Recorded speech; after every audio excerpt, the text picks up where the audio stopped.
Assalamu alaikum, all the students of BS English, Allama Iqbal Open University. Today we are going to discuss a very important and most repeated question of psycholinguistics.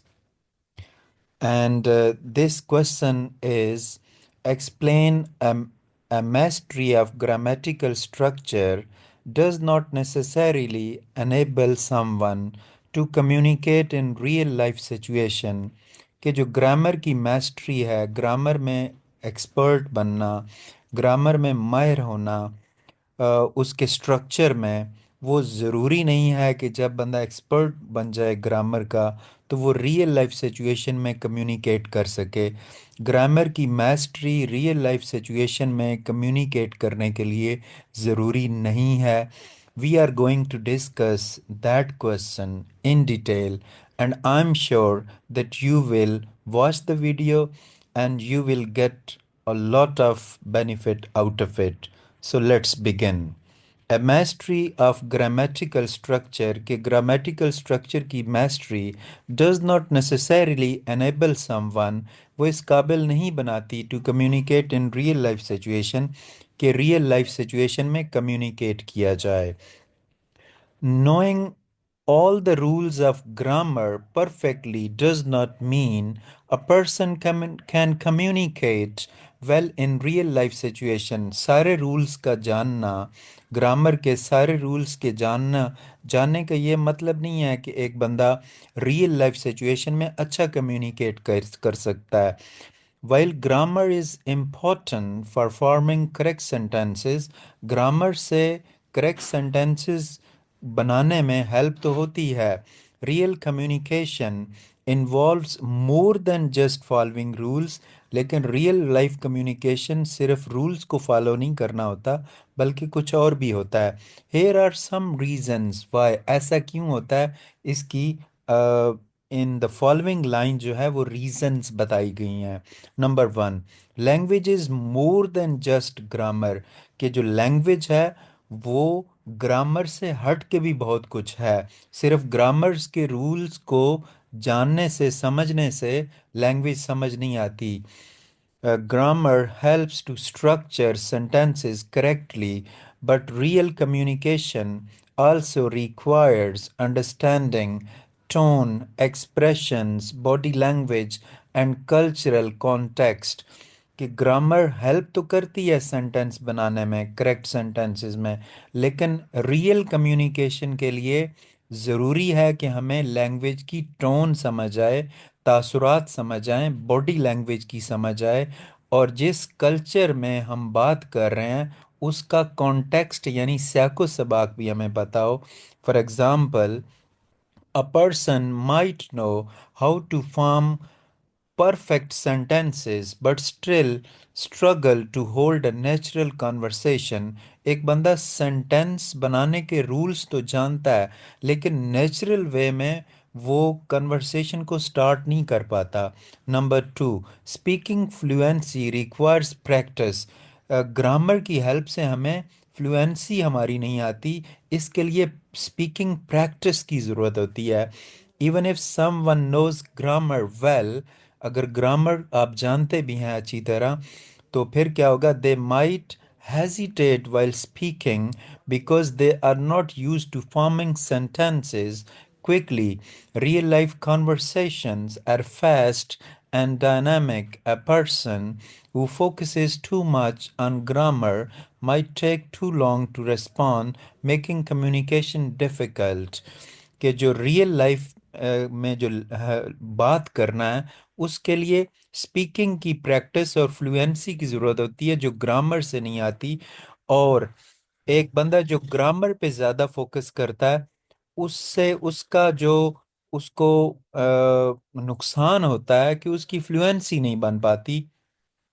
तो speaking की practice ज़रूरी है जो है ना fluent बात करने के लिए, ना कि ग्रामर की। हम नेक्स्ट पॉइंट पे चलते हैं। विकेबलरी एंड एक्सप्रेशंस मैटर, कि जो विकेबलरी है वो भी ज़रूरी है और एक्सप्रेशन तासुरात ये भी ज़रूरी हैं, सिर्फ ग्रामर ज़रूरी नहीं है। Grammar alone does not give a person enough words कि grammar से enough words बंदे के पास नहीं आते to express their thoughts. To communicate effectively, one needs a good vocabulary. अच्छी vocabulary की ज़रूरत होती है, including common phrases, idioms and slangs. For example, in English, the phrase break a leg. English में जो फ्रेज है ब्रेक अ लेग, इसका क्या मीनिंग बनता है? सही मीनिंग गुड लक।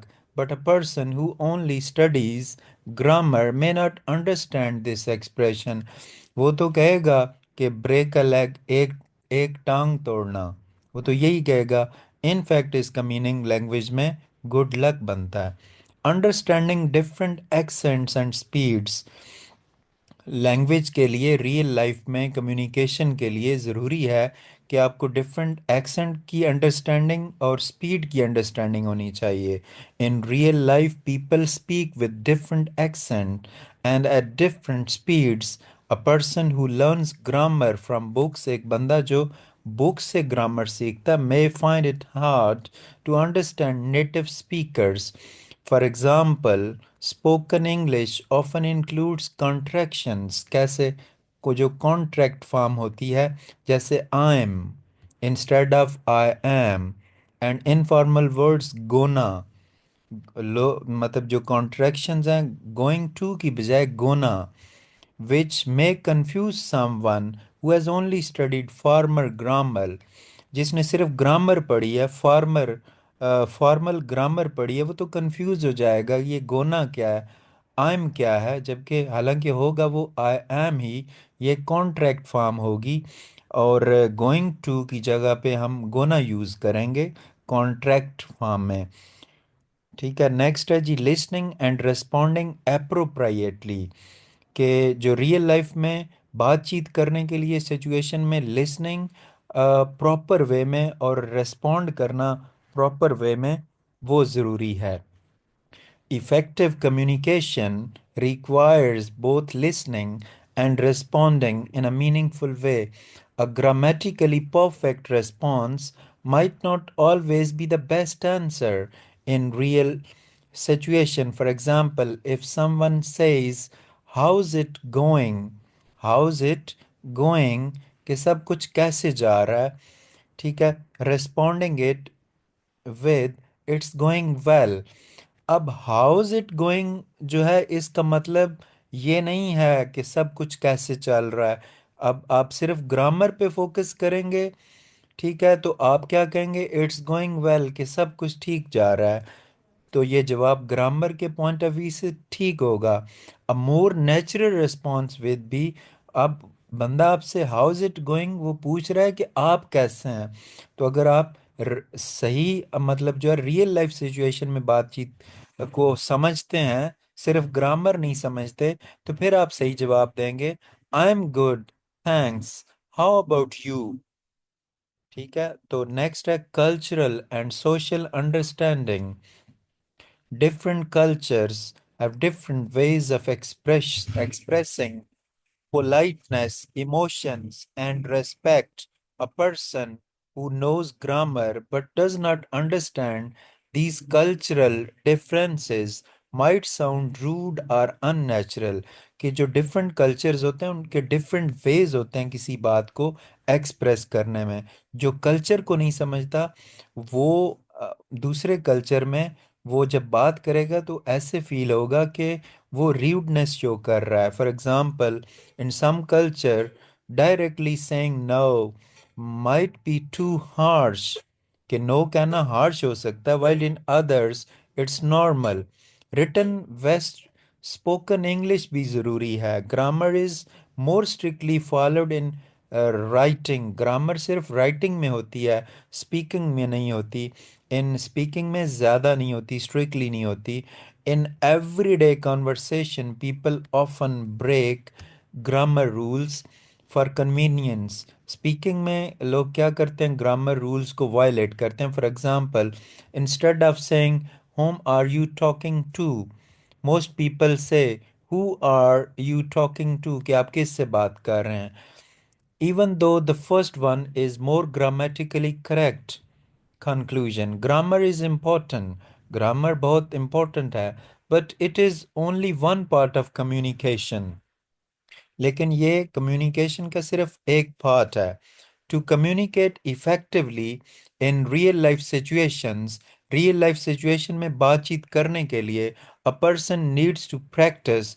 एक बंदे को ज़रूरत है कि वो practice करे speaking, listening and understanding cultural and social aspects of language.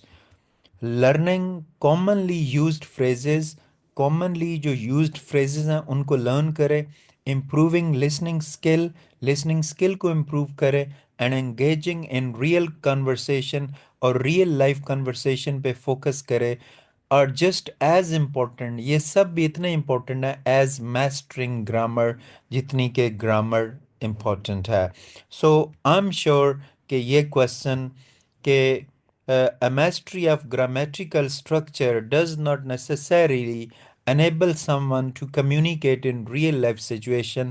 आपको बहुत proper way में समझ आ गई होगी. I request all of you to subscribe to the channel and like the video. Give your valuable feedback in the comment section. Thank you very much.